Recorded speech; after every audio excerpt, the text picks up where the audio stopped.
How much coverage do you think does the media give to slum issues? Considering the fact that slums in fact do account for a very large section of the population, like for example in Mumbai it's close to 50% of the total population, in Chennai it could be about 30 to 40%. The coverage of the problems faced by slums is totally inadequate. Uh, and whatever coverage takes place only when, again, there is some major episode, like for example, a fire in the slum, or say flooding of a slum, or say a demolition which leads to a protest by the slum dwellers. They may get covered.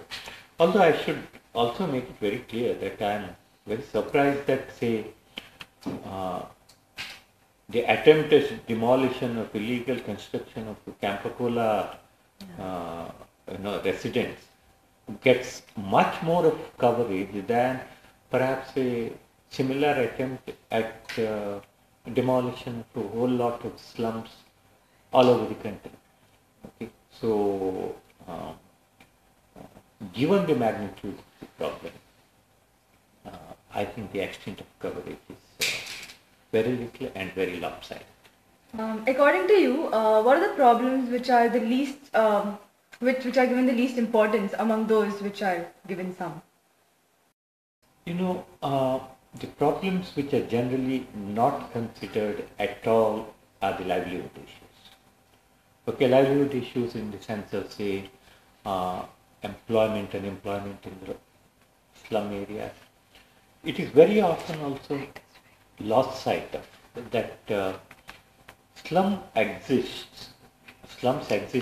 in many of these urban areas because they very often subsidize the rest of the population.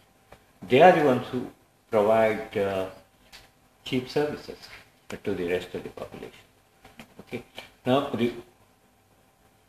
instead of trying to bring out this dimension of how, in fact, a city like Chennai or city like Mumbai depends on its slums for various services, and hence they play a very essential role. They are very often treated as eyesores. They are treated as eyesores which have to be completely removed rather than improving the living and working conditions of the slum dwellers. So that central problem is, I think, never addressed.